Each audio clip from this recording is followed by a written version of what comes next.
About 36% of cars supposedly went underwater.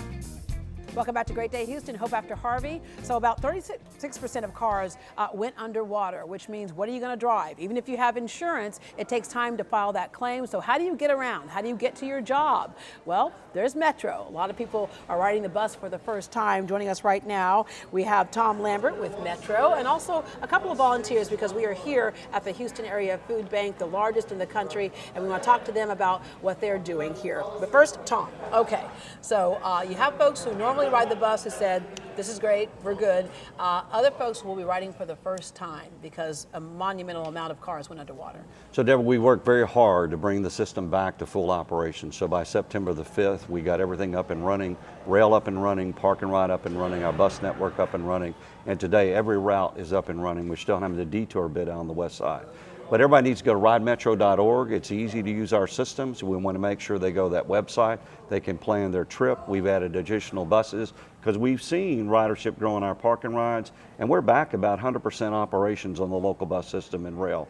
So we want people to give us an opportunity and try us out. Yeah, especially those parking rides, because you know one of the things that we complain about in this city a lot is traffic. And then of course when we had all those roads blocked, traffic was horrendous. And so you can sit back and let somebody else do the driving, which is really kind of the point of having a system like this anyway in a city the size of Houston. Well, it gets people. You can enjoy the ride, you can relax, you can work while you're going from the park and ride downtown, or even on the local service. You can do a lot of things. And that's why it was really important for us to get the system back to normal, to help the community get back to normalcy as fast as we could. Yeah. And public transit is essential to how people move throughout this region. 37% of all the trips downtown are on Metro. So it's very important for us to get back up and running and show the benefits of how you can move throughout the region by using public transit, and that's why we focus very hard to get the system up and running as soon as we could. Yeah, there's the actual bus, and then of course there's a light rail. Well, there's light rail. We've expanded it over the last year. We have 23 miles of rail. We've got 27 parking rides. We've got 1,200 buses on the street. We've got 100 miles of HOV hot lanes. We can get you where you need to go.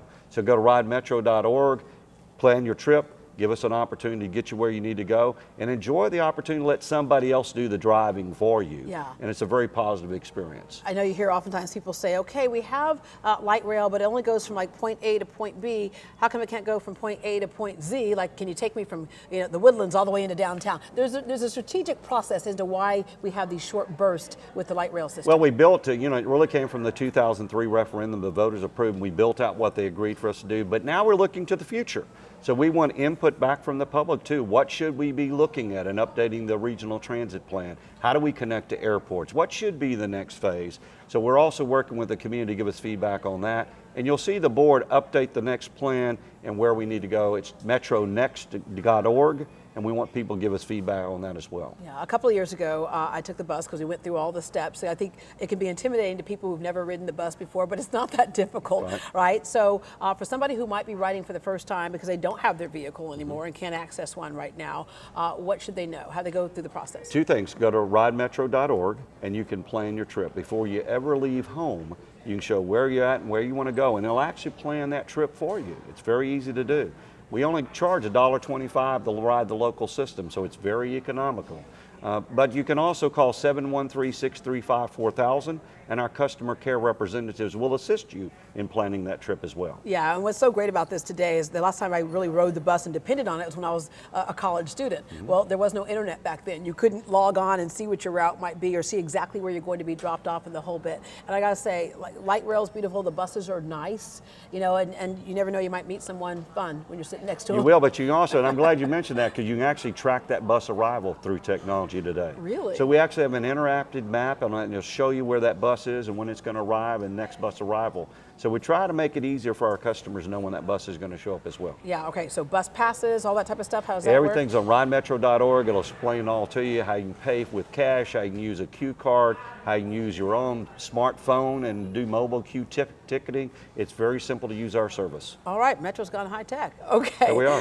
Thank you very much. All right, we have two folks sitting with us right now. This entire week we have been at the Houston Area Food Bank. It is the largest one in North America, and on any given day, this food bank bank is serving thousands of people, and as you can imagine, many more people are being served because of Harvey. Now, what's been great about this whole experience here is that the need increased exponentially, but guess what? So did the number of volunteers who stepped up to help out. We have Randy and Stephanie with us this morning, and so Randy, what made you decide to become a volunteer here?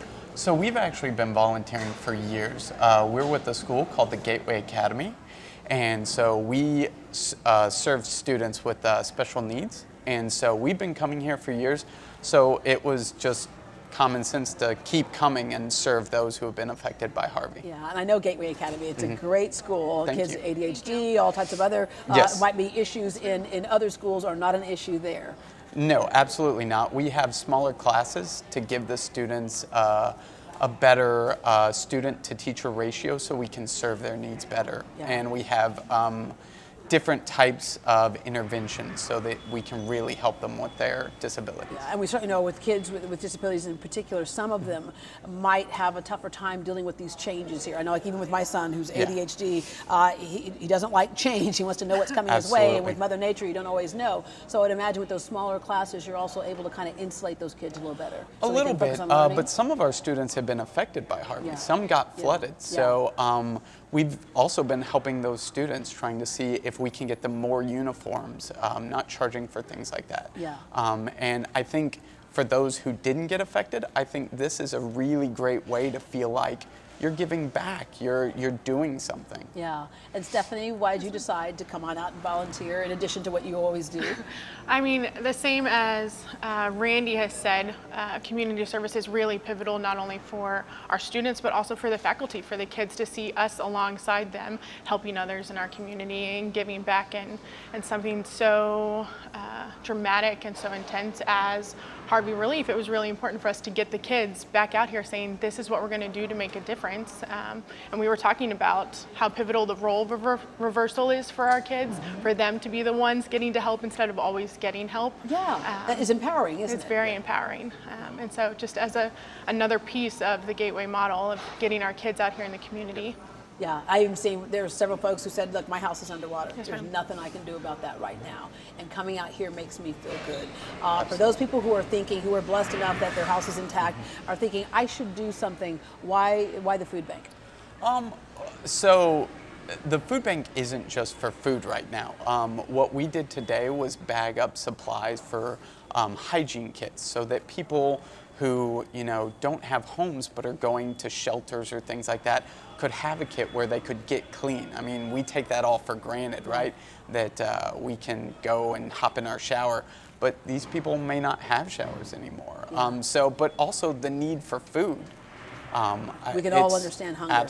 Absolutely. All right. Well, thank you very much. Thank you. Thank you for joining us as well. If there's anything that you've seen on any of our shows this week, just go to our Great Day Houston Facebook page. We've listed all the information. And of course, throughout the week, we're touching on various things, how to deal with your money, what services are out there for you, what entertainment can you access that's free, right? Because we all need to have a little joy in our life. We thank you very much for joining us. We hope you can make it a great day. And remember, as you heard from our guest right here, one way to make it a great day, even if it doesn't seem like it, is to step out and help someone else.